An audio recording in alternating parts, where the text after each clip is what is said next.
Hello बच्चों, कैसे हैं आप सब। तो बच्चों, हम लोग मैकेनिकल प्रॉपर्टीज ऑफ फ्लूइड्स के बारे में पढ़ रहे थे और पिछले लेक्चर में हम लोगों ने पास्कल्स लॉ के बारे में पढ़ा था, राइट। अब पास्कल लॉ में हमने देखा था कि अगर हमारे पास कोई एक फ्लूइड है जो कि रेस्ट पर है, तो उस केस में सेम लेवल के हर एक पॉइंट पर जो प्रेशर है वो सेम होता है। यही पास्कल्स लॉ कहता है, हमने प्रूफ भी किया था।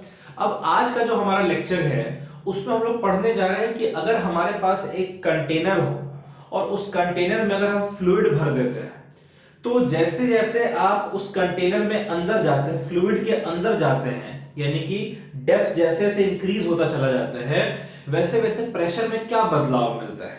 ये तो हम लोगों ने देख लिया कि सेम लेवल पर प्रेशर जो है वो सेम रहता है, चाहे कोई भी पॉइंट हो, किसी भी डायरेक्शन में प्रेशर देखें। लेकिन अगला सवाल ये उठता है कि भाई सेम लेवल पर तो प्रेशर सेम है, लेकिन डेप्थ के साथ प्रेशर में क्या चेंज आता है। तो उसको जरा समझने के लिए आज का जो हमारा टॉपिक है वो है variation of pressure with depth. Clear है बच्चों। इसके लिए हम लोग क्या कंसीडर कर रहे हैं, हम लोगों ने कंसीडर किया है कि हमारे पास एक कंटेनर है और इस कंटेनर में ऊपर से लेकर नीचे से लेकर ऊपर तक फ्लूइड जो है थ्रू आउट भरा हुआ है।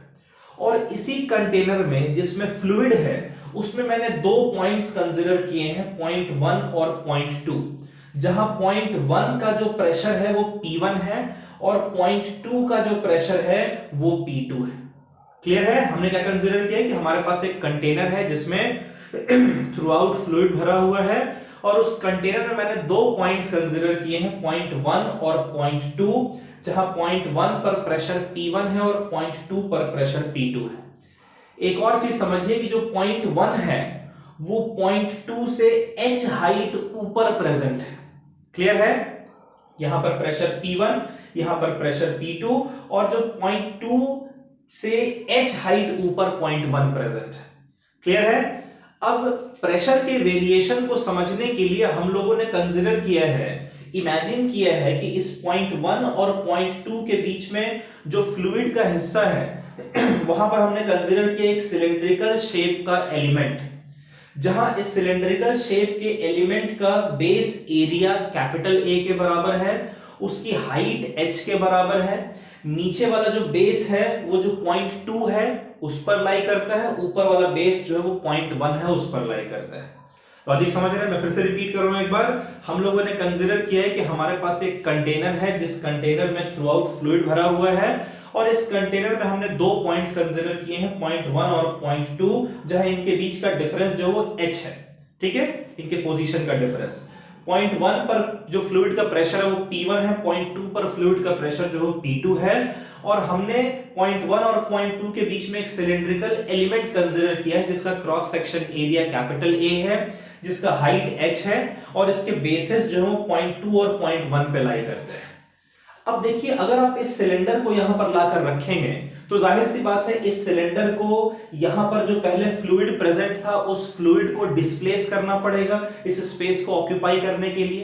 तो जैसे ही ये सिलेंडर आपका यहां पर आएगा फ्लूइड को हटाकर, तो इसके पड़ोस में जो फ्लूइड्स हैं वो इस पर एक इसके सरफेस पर एक परपेंडिकुलर डायरेक्शन में प्रेशर एक्सर्ट करना शुरू करेंगे, या यूं कह लीजिए फोर्स एक्सर्ट करना शुरू करेंगे। तो चूंकि फ्लूइड आपका थ्रू आउट रेस्ट पर है, इसीलिए हॉरिजॉन्टल डायरेक्शन में जो नेट फोर्स है वो आपका जीरो के बराबर होगा। यानी इस लेवल पर जितना फोर्स इधर से लग रहा है उतना ही फोर्स इधर से लगेगा सिलेंडर पर, नेट फोर्स जीरो हो जाएगा। या इस लेवल पर जितना फोर्स इधर से लगेगा उतना ही फोर्स इधर से लगेगा, इसलिए नेट फोर्स जीरो होगा। देखिए, मैंने ये जो फोर्स का जो एरो है वो मैं बड़ा करता चला जा रहा हूं, क्योंकि जैसे जैसे आप नीचे जाएंगे वैसे वैसे आप नोटिस करेंगे कि प्रेशर बढ़ता है और प्रेशर और फोर्स डायरेक्टली प्रोपोर्शनल होते हैं, इसलिए फोर्स भी बढ़ेगा, इसलिए इस वेक्टर की लाइन को मैंने बड़ा ड्रॉ किया है। लेकिन हॉरिजॉन्टल डायरेक्शन में नेट फोर्स जीरो होगा। अच्छा, ये फ्लूइड रेस्ट पर है इसलिए वर्टिकल डायरेक्शन में भी नेट फोर्स जीरो होना चाहिए। अच्छा, वर्टिकल डायरेक्शन में कौन कौन से फोर्सेस एक्ट कर रहे हैं, एक तो ऊपर की तरफ ये जो फ्लूइड की वजह से ऊपर से नीचे की तरफ जो फोर्स लग रहा है, ठीक है, फिर सेकेंड सरफेस पर नीचे से ऊपर की तरफ लग रहा है, और एक ये जो सिलेंड्रिकल एलिमेंट है अगर इसका मास m है तो नीचे की तरफ ग्रेविटेशनल फोर्स mg लग रहा है, तो नेट फोर्स इधर भी बैलेंस्ड होना चाहिए। तो अलोंग वर्टिकल एक्सिस अगर हम देखें, along vertical axis, along vertical axis. अगर मैं वर्टिकल एक्सिस की बात करूं बच्चों, तो देखिए जो पॉइंट 1 पर जो फोर्स लग रहा है वो फोर्स कितना लगेगा? अगर प्रेशर P1 है और इसका एरिया A है, तो जो फोर्स F1 लगेगा क्या वो P1 इंटू A के बराबर नहीं होना चाहिए? प्रेशर होता है फोर्स अपॉन एरिया, तो फोर्स हो जाएगा प्रेशर इंटू एरिया। अच्छा, 1 पॉइंट पर कितना फोर्स लग रहा है? F1, वो किसके बराबर होगा? 1 पॉइंट पर जो प्रेशर है P1 मल्टीप्लाइड बाय इस सिलेंडर का जो बेस एरिया है कैपिटल A। ठीक है, उसी तरीके से जो सेकंड पॉइंट है यहां पर कितना फोर्स ऊपर की तरफ लगना चाहिए, तो उस फोर्स को मैं F2 कह दे रहा हूं। ये कितना होगा? P2 इंटू A के बराबर, क्योंकि यहां पर प्रेशर P2 है, एरिया तो A ही है। और तीसरा चीज कि इस सिलेंडर का जो वेट है mg, ये भी तो नीचे की तरफ एक्ट कर रहा होगा। ये फोर्स नीचे की तरफ, ये फोर्स नीचे की तरफ, और ये F2 फोर्स ऊपर की तरफ एक्ट कर रहा होगा। अब जो नेट फोर्स है बच्चों वर्टिकल डायरेक्शन में, वो तो आपका जीरो होना चाहिए, तभी तो फ्लूइड रेस्ट पर होगा ना। अगर नेट फोर्स जीरो नहीं होगा तो ये सिलेंडर ऊपर या नीचे की तरफ मूव करेगा, उस कंडीशन में फ्लूइड रेस्ट पर हो ही नहीं सकता है, इसीलिए नेट फोर्स जीरो। अच्छा, नेट फोर्स कितना होगा? नीचे की तरफ कौन कौन से फोर्सेस हैं? तो देखिए नीचे की तरफ फोर्स है P1 इंटू A, ठीक है, और नीचे की तरफ फोर्स है mg। तो ये जो नीचे की तरफ जो फोर्स है बच्चों, ये किसके बराबर होना चाहिए? जितना फोर्स ऊपर की तरफ लग रहा है, यानी P2 इंटू A के बराबर होना चाहिए, राइट। अगर मैं P2A को चलिए P1A को अगर मैं इधर ले आऊं, तो क्या मेरा हो जाएगा? P2A जो कि इस साइड पहले से है, और P1A इधर आकर हो जाएगा minus P1 into A is equals to इस तरफ mg बचेगा बच्चों, बचेगा। तो यहां पर क्या हो जाएगा? ये हमारा हो जाएगा P2 minus P1 multiplied by A is equals to m into g. अच्छा, मास क्या होता है? mg, ये mg है ना। अच्छा, क्या मैं मास को g जो है इसको तो मैं एज इट इज g लिख दे रहा हूं, लेकिन क्या मास हमारा होता है डेंसिटी इंटू वॉल्यूम? होता है बच्चों। तो डेंसिटी को मैंने लिख दिया रो, ठीक है, मान लेते हैं इस फ्लूइड का डेंसिटी रो है, इंटू वॉल्यूम v लिख सकते हैं। अब देखिए इसको मैं कैसे लिख रहा हूं, P2 minus P1 into A is equals to rho into g, और वॉल्यूम हमारा क्या होता है? Area into length. इसका एरिया है A और लेंथ जो है वो h के बराबर है, ऐसा लिख सकते हैं बच्चों। mg को मैंने क्या लिखा? mg में जो मास है इसको मैंने लिख दिया डेंसिटी इंटू वॉल्यूम, और जो वॉल्यूम है इसको मैंने लिख दिया एरिया इंटू लेंथ, ठीक है। तो यहां से देखिए एरिया से एरिया कट जाएगा, और P2 माइनस P1 यानी इन दोनों पॉइंट के बीच में जो h डेप्थ है इनके बीच में, उसका प्रेशर डिफरेंस जो है वो आपका हो जाएगा equals to rho into G into H के बराबर। क्लियर है बच्चों? तो क्या यहां से हम लिख सकते हैं कि P2 is equals to P1 plus rho G H,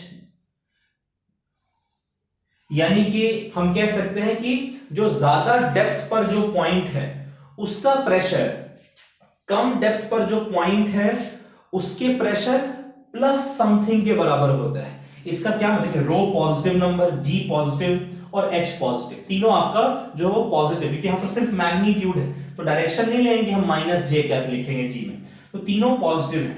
यानी कि इस कंडीशन में आप ये कंक्लूड कर सकते हैं कि P2 is greater than P1, और यहां से आप क्या कह सकते हैं? अच्छा, P2 अगर बड़ा है इसका मतलब जैसे जैसे आप नीचे जा रहे हैं, जैसे जैसे डेप्थ आपका बढ़ता चला जा रहा है, वैसे वैसे प्रेशर भी आपका बढ़ता चला जा रहा है।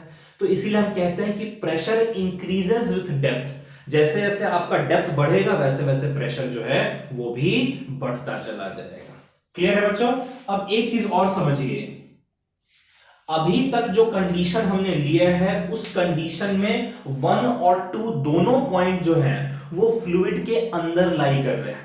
लेकिन मान लो कि मैं इस कंटेनर को उठाकर और ऊपर ले आता हूं कुछ इस तरीके से कि इस कंटेनर का जो ऊपर वाला बेस है वो जो टॉप मोस्ट लेयर है फ्लूइड का उसके पैरेलल आ जाए, यानी यूं कह सकते हैं कि ऊपर वाला जो है वो यहां एयर के कांटेक्ट में आ जाए, ठीक है। यानी मैं कह रहा हूं कि इफ सिलिंड्रिकल कंटेनर या कह लीजिए cylindrical element, if cylindrical element is taken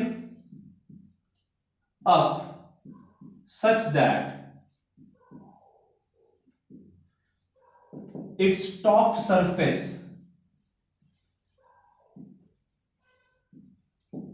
is in contact with atmosphere, ठीक है बच्चों। यानी कि हमने इस सिलेंड्रिकल एलिमेंट को कुछ इस तरीके से हम ऊपर ले गए कि इसका ऊपर वाला जो सरफेस है वो एटमॉस्फेयर के कांटेक्ट में हो। तो उस केस में जो P1 हमारा है ऊपर वाला सरफेस का प्रेशर, उसको हम लोग PA लिखेंगे, एटमॉस्फेरिक प्रेशर। उस हाइट पर जितना एटमॉस्फेयर का प्रेशर होगा उसी के बराबर होगा। और P2 को हम लोग P के बराबर लिख दे रहे हैं। तो क्या यहां से हम लिख सकते हैं P2 की जगह क्या लिखना है, सिर्फ P। तो P is equals to P1 की जगह लिख देंगे PA एटमॉस्फेरिक प्रेशर प्लस रो GH, लिख सकते हैं इस कंडीशन में। और अगर मैं PA को इधर ले आऊं तो क्या ये मेरा हो जाएगा P minus PA is equals to rho GH। यानी कि ये क्या बता रहा है, ये बता रहा है कि इस फ्लूइड के अंदर किसी भी एक लेवल पर जो प्रेशर है वो एटमॉस्फेरिक प्रेशर से उस प्रेशर का डिफरेंस कितना है।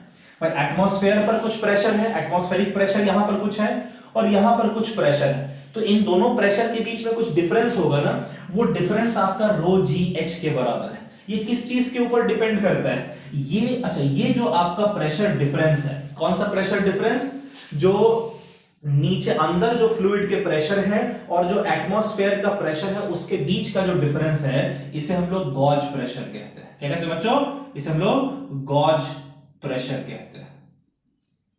और ये गॉज प्रेशर किस चीज के ऊपर डिपेंड करता है, gauge pressure P minus PA ये डायरेक्टली प्रोपोर्शनल है to the density of fluid. Fluid की डेंसिटी ज्यादा तो ये प्रेशर जो है गॉज प्रेशर ज्यादा, यानी प्रेशर डिफरेंस ज्यादा, कम तो कम। दूसरा ये जो गॉज प्रेशर है ये आपका डायरेक्टली प्रोपोर्शनल होता है टू दी डेप्थ। यहां पर H को हमने डेप्थ लिया, डेप्थ के डायरेक्टली प्रोपोर्शनल। और तीसरा ये भी कह सकते हैं कि P माइनस PA जो है वो एक्सेलरेशन ड्यू टू ग्रेविटी के डायरेक्टली प्रोपोर्शनल है, कि जहां पर आप ये देख रहे हैं वहां पर एक्सेलरेशन ड्यू टू ग्रेविटी की वैल्यू क्या है। क्लियर है बच्चों। चलिए इसको आप लोग variation of pressure with depth को नोट कर लीजिए। इसमें एक चीज और देखिएगा कि यहां पर जो प्रेशर डिफरेंस है ये आपका एरिया के ऊपर डिपेंड नहीं करता है। इस सिलिंड्रिकल एलिमेंट का एरिया कितना लिया है हमने, ये कहीं फॉर्मूले में नहीं आ रहा है, एरिया के ऊपर डिपेंड नहीं करता है। ये जो एलिमेंट हमने लिया इसका क्या शेप है, क्या साइज है, उसके ऊपर भी डिपेंड नहीं करता है। ना एरिया के ऊपर डिपेंड कर रहा है, ना इसके बनावट के ऊपर डिपेंड कर रहा है। किसी भी शेप का हो कोई फर्क नहीं पड़ता, क्योंकि फॉर्मूले में कहीं नहीं आ रहा है। तो एक हाइड्रोस्टैटिक पैराडॉक्स होता है जिसके हेल्प से हम लोग इलस्ट्रेट करते हैं कि जो प्रेशर डिफरेंस है वो हाइट पर तो डिपेंड करता है लेकिन एरिया पर डिपेंड नहीं करता है। क्लियर है, ये भी इलस्ट्रेट करने जा रहे हैं, लेकिन पहले इसको आप लोग नोट कर लीजिए।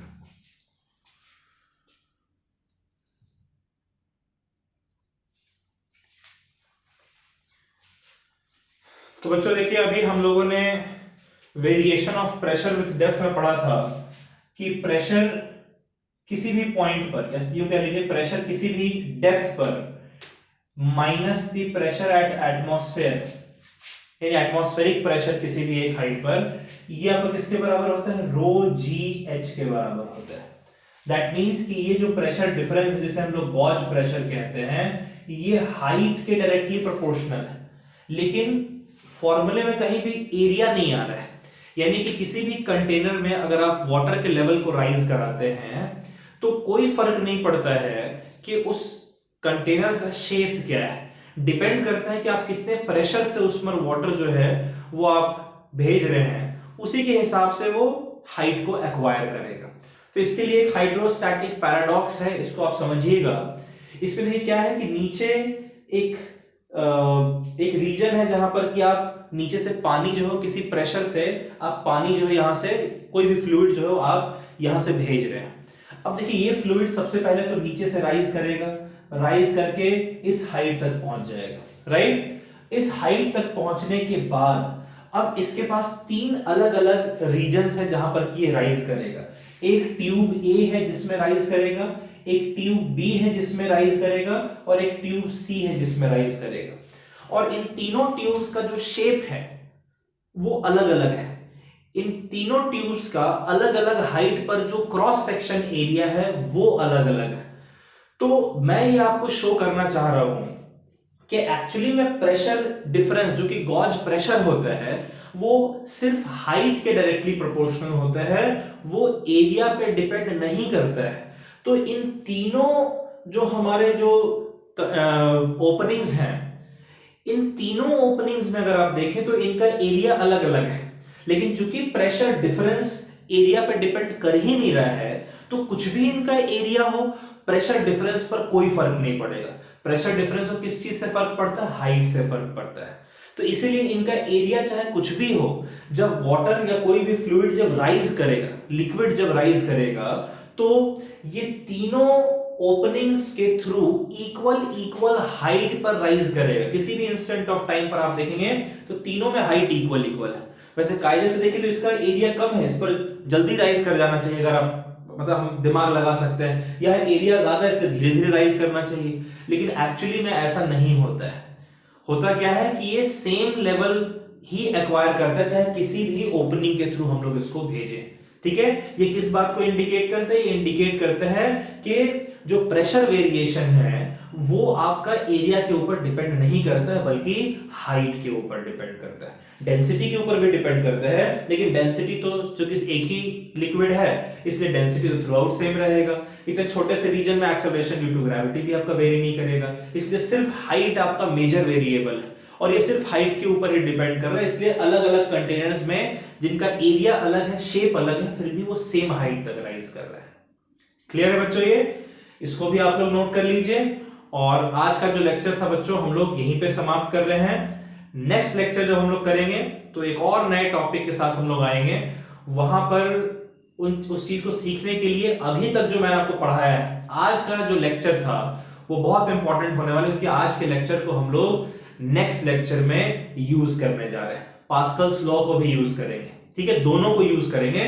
इसलिए पिछले लेक्चर में जो पास्कल्स लॉ पढ़ाया था, आज जो variation of pressure with depth पढ़ाया है, दोनों को अच्छे से पढ़ लीजिएगा, तब जाकर आप नेक्स्ट लेक्चर में सही तरीके से सीख पाएंगे। नेक्स्ट लेक्चर में हम लोग आगे आने वाले लेक्चर में हम लोग ओपन ट्यूब मैनोमीटर और आपको बैरोमीटर के बारे में, मर्करी बैरोमीटर के बारे में, इन चीजों के बारे में हम लोग सीखेंगे। तो इसीलिए यहां तक का लेक्चर अच्छे से पढ़ लीजिएगा, तब आगे का समझ में आएगा आपको। ठीक है बच्चों, चलिए bye bye, take care, stay safe, पढ़ाई जरूर करिएगा, बाय बाय।